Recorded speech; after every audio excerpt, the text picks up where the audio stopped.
नमस्कार। Vision IAS के news today के इस अंक में आप सभी का स्वागत है। इस अंक में हम आपके लिए लेकर आए हैं यूपीएससी परीक्षा की दृष्टि से महत्वपूर्ण कुछ अहम खबरें। इस अंक के साथ मैं हूं दिव्या तोमर।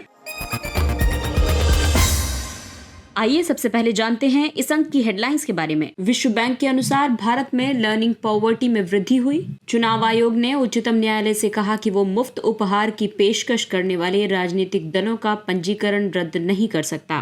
उच्चतम न्यायालय ने मृत्युदंड का सामना कर रहे दोषियों की समग्र जानकारी प्रस्तुत करने की आवश्यकता पर बल दिया। बंगाल तट सबसे ज्यादा अपरदन का सामना कर रहा है और एक रिपोर्ट में कहा गया कि भारतीय शहरों और जिलों को हीट स्ट्रेस से सुभिद्ध लोगों की रक्षा के लिए तैयार रहना चाहिए। और आइए अब खबरों पर विस्तार से चर्चा करते हैं। विश्व बैंक के अनुसार भारत में लर्निंग पॉवर्टी में वृद्धि हुई है। विश्व बैंक के ग्लोबल डायरेक्टर फॉर एजुकेशन जयमे सावेद्रा के अनुसार लर्निंग पॉवर्टी 54% से बढ़कर 70% हो गई है। लर्निंग पॉवर्टी का मतलब है 10 वर्ष के ऐसे बच्चों के प्रतिशत से जो एक सामान्य कहानी को पढ़ और समझ नहीं सकते हैं। लर्निंग पॉवर्टी के संकेतकों में शामिल हैं प्राथमिक शिक्षा के अंत में स्कूली शिक्षा और सीखने की अवधारणा, दूसरा है पढ़ने में कुशलता और तीसरा है सतत विकास लक्ष्य 4 की रिपोर्टिंग प्रक्रिया के क्रम में स्कूलों में नामांकन। बुनियादी शिक्षा में सुधार के प्रयासों का समर्थन करने के लिए विश्व बैंक ने एक वैश्विक लक्ष्य भी निर्धारित किया है। ये लक्ष्य है लर्निंग पॉवर्टी दर में कटौती करके वर्ष 2030 तक उसे कम से कम आधा करना। लर्निंग पॉवर्टी में कमी के लिए संभावित उपाय जो बताए गए हैं उनमें शामिल है नए स्कूल की स्थापना के समय स्कूलों में बच्चों के पुनः नामांकन में वृद्धि का लक्ष्य निर्धारित किया जाना चाहिए। बच्चों की सीखने की क्षमता की स्थिति जानने के लिए उनका नियमित रूप से आकलन किया जाना चाहिए। बच्चों को आधारभूत शिक्षा पढ़ाने को प्राथमिकता दी जानी चाहिए। कैचअप लर्निंग को बढ़ाने के लिए शिक्षकों को छात्रों को उनकी आयु और कक्षा स्तर की बजाय उनके सीखने के स्तर के आधार पर उन्हें समूहबद्ध करने के लिए समर्थन दिया जाना चाहिए। डिजिटल विभाजन को कम करने के लिए कनेक्टिविटी सॉफ्टवेयर, उपकरणों और शिक्षक पेशेवर विकास में निवेश की जरूरत है। और आइए अब चर्चा करते हैं उन उपायों की जिन्हें सरकार ने लर्निंग पॉवर्टी में कमी के लिए अपनाया है। सबसे पहले है नई शिक्षा नीति 2020। इसमें कक्षा 3 तक सभी छात्रों तक मूलभूत साक्षरता और संख्यात्मक ज्ञान प्राप्त करने का लक्ष्य निर्धारित किया गया है। ये लक्ष्य वर्ष 2025 तक प्राप्त किया जाना है। समझ के साथ पढ़ने और संख्या गणना में निपुणता के लिए राष्ट्रीय पहल कार्यक्रम। ये मूलभूत साक्षरता और संख्या कौशल पर एक राष्ट्रीय मिशन है। इसका उद्देश्य फाउंडेशनल लिटरेसी एंड न्यूमरेसी की सार्वभौमिक प्राप्ति को सुनिश्चित करना है। इनसे वर्ष 2026-27 तक प्रत्येक बच्चा कक्षा 3 के अंत में और कक्षा 5 तक पढ़ने लिखने और अंकगणित में सीखने की वांछित क्षमता प्राप्त कर सकेगा। चुनाव आयोग ने उच्चतम न्यायालय से कहा कि वो मुफ्त उपहार की पेशकश करने वाले राजनीतिक दलों का पंजीकरण रद्द नहीं कर सकता। चुनाव आयोग के अनुसार चुनाव से पहले या बाद में किसी भी मुफ्त उपहार की पेशकश या वितरण किसी राजनीतिक दल का एक नीतिगत निर्णय है। आयोग ने ये भी कहा कि ऐसी नीतियां आर्थिक रूप से व्यवहार्य हैं या नहीं अथवा वे क्या प्रतिकूल प्रभाव डालती हैं, ये सब संबंधित राज्य के मतदाता निर्धारित करते हैं। इससे पहले सुब्रमण्यम बालाजी बनाम तमिलनाडु राज्य मामले में न्यायालय ने भारत के चुनाव आयोग को निर्देश दिया था कि वो मुफ्त उपहारों की जांच के लिए राजनीतिक दलों से परामर्श के बाद दिशा निर्देश तैयार करें। वर्ष 2016 में चुनाव आयोग ने चुनावी प्रक्रिया में सत्यनिष्ठा सुनिश्चित करने के लिए आदर्श आचार संहिता के भाग 8 के तहत ऐसे दिशा निर्देशों को शामिल किया था। चुनाव आयोग ने कहा कि उसने कानून मंत्रालय को भी सिफारिशें की हैं कि उसे राजनीतिक दलों का पंजीकरण रद्द करने की शक्ति का उपयोग करने में सक्षम बनाया जाना चाहिए। चुनाव आयोग ने यह भी कहा कि आयोग सत्तारूढ़ दल द्वारा लिए गए निर्णयों और नीतियों को विनियमित नहीं कर सकता है, इसलिए कानून में ऐसा कोई प्रावधान किए बिना इस तरह की कार्रवाई शक्तियों के अतिरेक प्रयोग के समान होगी। भारतीय राष्ट्रीय कांग्रेस बनाम समाज कल्याण संस्थान और अन्य मामले में न्यायालय ने निर्णय दिया था कि भारत का चुनाव आयोग केवल कुछ स्थितियों में ही राजनीतिक दलों का पंजीकरण रद्द कर सकता है और ये स्थितियां हैं कि यदि कोई राजनीतिक दल धोखाधड़ी या जालसाजी के द्वारा पंजीकरण प्राप्त करता है या फिर किसी राजनीतिक दल की संविधान के प्रति आस्था और निष्ठा समाप्त हो जाती है या ऐसा कोई भी आधार जहां आयोग की ओर से किसी जांच की मांग नहीं की जाती है। इन सभी स्थितियों में राजनीतिक दलों का पंजीकरण रद्द हो सकता है। चुनावी मुफ्त उपहार चुनावी वादों के हिस्से के रूप में राजनीतिक दलों द्वारा तर्कहीन मुफ्त उपहारों की पेशकश है। ये लोकतंत्र में स्वतंत्र और निष्पक्ष चुनाव की मूल भावना के के खिलाफ है। साथ ही ये कई मुद्दों को जन्म देता है। घूसखोरी और मतदाताओं पर अनुचित प्रभाव, चुनाव लड़ने वाले प्रत्याशियों के बीच समान अवसर को बाधित करता है, राजकोष पर भारी बोझ डालता है और इनसे सामाजिक परिणामों में कोई सुधार नहीं आता है।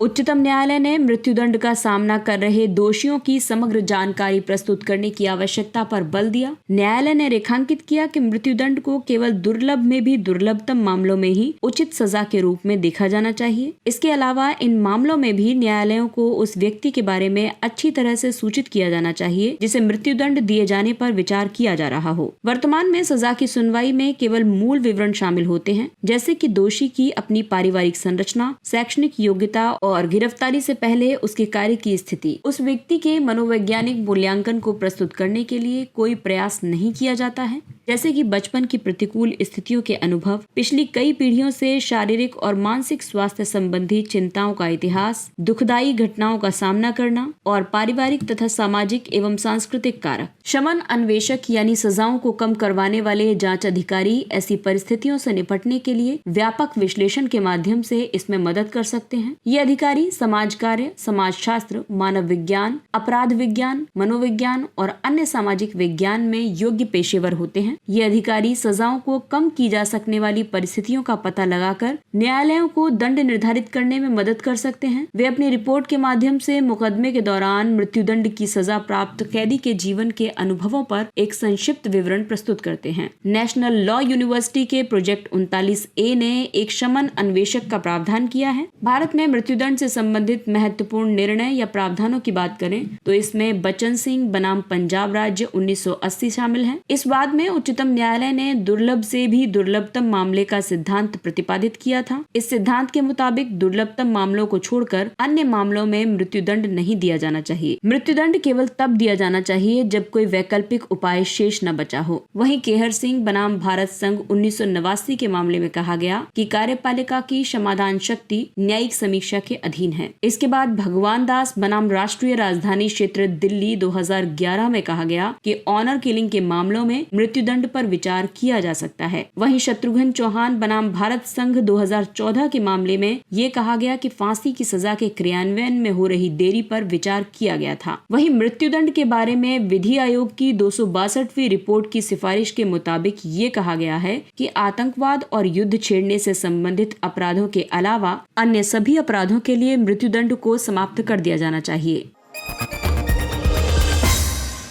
बंगाल तट सबसे अधिक अपरदन का सामना कर रहा है। पृथ्वी विज्ञान मंत्रालय ने लोकसभा को सूचित किया है कि भारत की मुख्य भूमि की कुल 6,907.18 किलोमीटर लंबी तटरेखा का लगभग 34% हिस्सा अलग अलग स्तरों के अपरदन का सामना कर रहा है। तटरेखा को समुद्री तट या किनारे के जल की निर्दिष्ट सतह से मिलान बिंदु के रूप में परिभाषित किया जाता है। उदाहरण के तौर पर उच्च जल वाली तटरेखा समुद्री किनारे या समुद्री तट के साथ औसत उच्च जल की सतह से मिलान बिंदु होगी। इस अपरदन के कई कारण हैं, जैसे कि प्राकृतिक घटना के कारण अपरदन। इसमें महासागरीय परिघटना का हाइड्रोडायनेमिक प्रभाव शामिल है, जैसे कि जल की लहरें, ज्वार, समुद्री धाराएं, तलछट की कमी आदि। इन कारणों से तलछट का यहाँ वहाँ जमाव होता है और तटों के आकार में परिवर्तन होता है। इसके अलावा मानवीय हस्तक्षेप के कारण भी अपरदन हो रहा है। इसमें शामिल है तटीय क्षेत्रों में कारखानों, घरों आदि जैसे अनियोजित निर्माण और पर्यटन के माध्यम से वाणिज्यिक उद्देश्यों से तटीय क्षेत्रों का अतिक्रमण किया जाता है। ऐसे में अपरदन को रोकने के लिए कई उपाय किए गए हैं, जैसे कि राष्ट्रीय महासागर सूचना सेवा केंद्र ने तटीय सुभेद्यता सूचकांक का एक एटलस तैयार करके इसे प्रकाशित किया है। भारतीय तटरेखा से सटी तटरेखा में परिवर्तन की राष्ट्रीय आकलन रिपोर्ट वर्ष 2018 में जारी की गई थी। ये तटरेखा संरक्षण उपायों के मूल्यांकन और कार्यान्वयन पर लक्षित थी। 15वें वित्त आयोग ने राष्ट्रीय आपदा प्रबंधन कोष के तहत अपरदन को रोकने के लिए उपशमन उपायों के लिए विशेष सिफारिशें की थी। प्रतिशत के आधार पर पश्चिम बंगाल को वर्ष 1990 से वर्ष 2018 की अवधि में अपने लगभग 60.5% समुद्री तट के अपरदन का सामना करना पड़ा है और इसके बाद केरल, तमिलनाडु और गुजरात का स्थान है।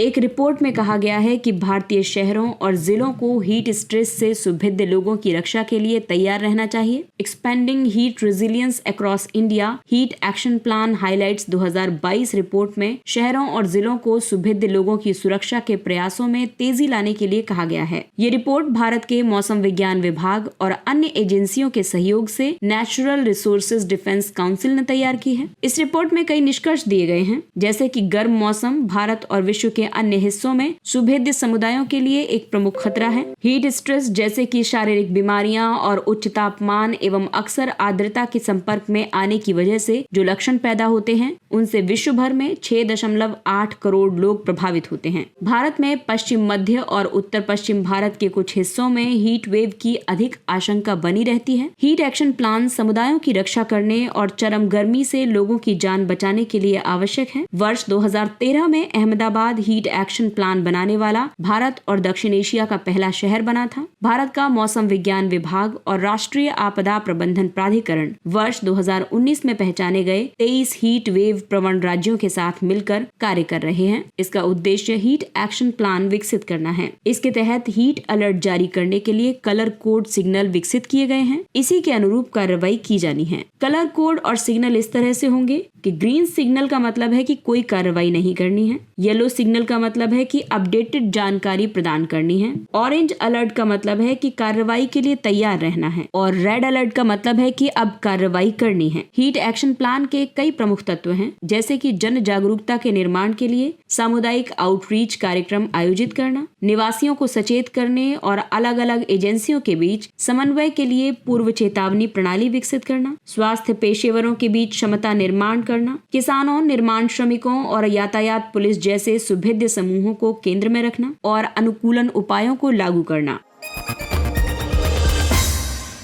आइए अब बात करते हैं कुछ अन्य महत्वपूर्ण सुर्खियों की। क्षेत्रीय परिषद। पूर्वी क्षेत्रीय परिषद की बैठक 26 अप्रैल को कोलकाता में आयोजित की जाएगी। इसमें बिहार, ओडिशा, पश्चिम बंगाल और झारखंड आदि राज्य शामिल हैं। भारत के प्रथम प्रधानमंत्री ने क्षेत्रीय परिषद का विचार प्रस्तुत किया था। इसका उद्देश्य राज्यों के बीच सहयोग की भावना से कार्य करने की आदत विकसित करना था। राज्य पुनर्गठन अधिनियम 1956 के भाग 3 के तहत 5 क्षेत्रीय परिषदों का गठन किया गया है। इसकी अध्यक्षता केंद्रीय गृह मंत्री करेंगे और इसके सदस्य होंगे प्रत्येक राज्य के मुख्यमंत्री और प्रत्येक राज्य के राज्यपाल द्वारा मनोनीत 2 अन्य मंत्री, साथ ही क्षेत्र में शामिल केंद्र शासित प्रदेशों से 2 सदस्य। निर्यात आयात bank Exim bank. Exim bank वर्ष 2022-23 में विदेशी बॉन्ड के माध्यम से लगभग $3 बिलियन जुटाने की योजना बना रहा है। उसका लक्ष्य नए ऋण प्रदान करने और पुराने ऋण के एक हिस्से का पुनर्वित्त करने के लिए कार्य को समर्थन देना है। एक्जिम बैंक भारतीय निर्यात आयात बैंक अधिनियम 1981 के तहत भारत सरकार ने स्थापित किया है। ये विदेशी वित्तीय संस्थानों, क्षेत्रीय विकास बैंकों, संप्रभु सरकारों और विदेशों में अन्य संस्थाओं को लाइन ऑफ क्रेडिट प्रदान करता है। बैंक का उद्देश्य उन देशों में क्रेताओं को विकासात्मक और अवसंरचनात्मक परियोजनाओं, वस्तुओं और सेवाओं को भारत से ऐसे ऋण शर्तों पर आयात करने में सक्षम बनाना है जिसका भुगतान भविष्य में किया जा सके।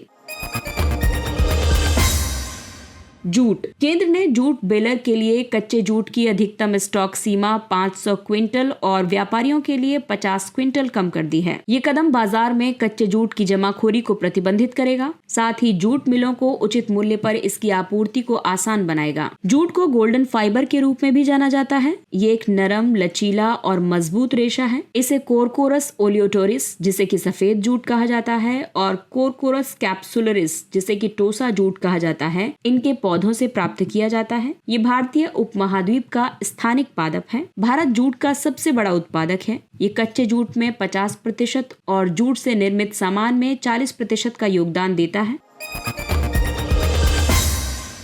राष्ट्रीय बाघ संरक्षण प्राधिकरण। पर्यावरण, वन और जलवायु परिवर्तन मंत्री ने अरुणाचल प्रदेश में NTCA की 20वीं बैठक की अध्यक्षता की। NTCA ने 3 रिपोर्ट जारी की। पहली है tiger reintroduction and supplementation in wild protocol. दूसरी है टाइगर रिजर्व के लिए forest fire audit protocol. Tiger reserve का technical manual on management effectiveness evaluation. Tiger reserve में MEE अभ्यास वर्ष 2006 में शुरू किया गया था और अब तक इसके 4 चरण पूरे हो चुके हैं। NTCA एक वैधानिक निकाय है। ये वन्यजीव संरक्षण अधिनियम 1972 के तहत प्रदान की गई एक व्यापक पर्यवेक्षी या समन्वय की भूमिका का निर्वहन करता है। ये राज्य सरकारों द्वारा तैयार बाघ संरक्षण योजनाओं को मंजूरी भी प्रदान करता है। पिनाका मिसाइल प्रणाली। रक्षा अनुसंधान एवं विकास संगठन और भारतीय सेना ने पिनाका रॉकेट सिस्टम और Pinaka area denial munition rocket system की उड़ान का पोखरण रेंज में सफलतापूर्वक परीक्षण किया है। APRS पिनाका का उन्नत संस्करण है। ये मिसाइल को 45 किलोमीटर की मौजूदा रेंज से अधिक की रेंज प्रदान करता है। ये मिसाइल पिछले एक दशक से भारतीय सेना के पास है। पिनाका एक मल्टी बैरल रॉकेट लॉन्चर प्रणाली है। ये 44 सेकंड की अवधि में 12 रॉकेट दाग सकती है। प्रधानमंत्री दक्षता और कुशलता संपन्न हितग्राही योजना। सरकार ने घोषणा की है कि इस योजना के तहत आगामी 5 वर्षों में लगभग 2,71,000 लोगों को प्रशिक्षित किया जाएगा। PM दक्ष योजना सामाजिक न्याय और अधिकारिता मंत्रालय की एक कौशल विकास से जुड़ी योजना है। इसे वर्ष 2020-21 में शुरू किया गया था। इसका उद्देश्य कौशल उन्नयन या पुनः कौशल प्रदान करना है। अल्पकालिक प्रशिक्षण कार्यक्रम जिसमें कि स्वरोजगार पर ध्यान दिया जाएगा। इसके अलावा दीर्घकालिक प्रशिक्षण कार्यक्रम और उद्यमिता विकास कार्यक्रम के माध्यम से अनुसूचित जाति या अन्य पिछड़ा वर्ग, सफाई कर्मचारी आदि वर्गों को निःशुल्क प्रशिक्षण प्रदान करना है। योजना का कार्यान्वयन 3 निगमों के माध्यम से होता है, जिनमें शामिल है राष्ट्रीय अनुसूचित जाति वित्त और विकास निगम, राष्ट्रीय पिछड़ा वर्ग वित्त और विकास निगम तथा राष्ट्रीय सफाई कर्मचारी वित्त एवं विकास निगम। होम्योपैथी दिवस। इसे प्रत्येक वर्ष 10 अप्रैल को मनाया जाता है। ये होम्योपैथी के जनक जर्मन चिकित्सक doctor Christian Friedrich Samuel Hahnemann के जन्म दिवस के अवसर पर मनाया जाता है। होम्योपैथी 2 अपरंपरागत सिद्धांतों पर आधारित है। पहला सिद्धांत है लाइक क्योर्स लाइक। इसमें ये धारणा है कि स्वस्थ लोगों में समान लक्षण पैदा करने वाले पदार्थ से बीमारी ठीक हो सकती है। और दूसरा है न्यूनतम खुराक का नियम। ये धारणा है कि दवा की खुराक जितनी कम होगी उसकी प्रभावशीलता उतनी ही ज्यादा होगी। भारत सरकार द्वारा होम्योपैथी को बढ़ावा देने के लिए कई कदम उठाए गए हैं, जैसे कि आयुष मंत्रालय का निर्माण और राष्ट्रीय होम्योपैथी आयोग की स्थापना, जो कि वर्ष 2021 में की गई।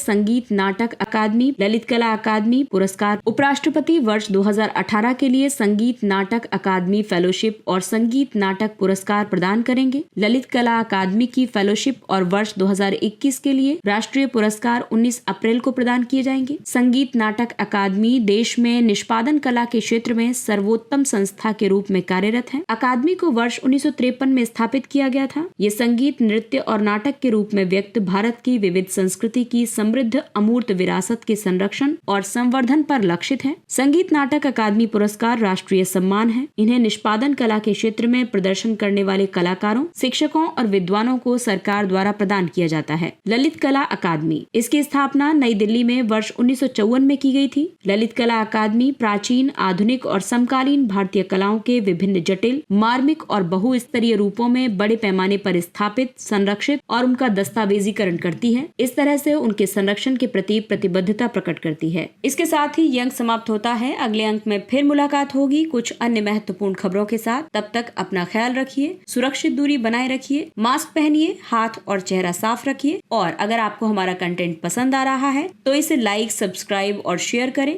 और इसी अपील के साथ विजन IAS की पूरी टीम आपसे इजाजत लेती है। नमस्कार, थैंक्स फॉर लिसनिंग।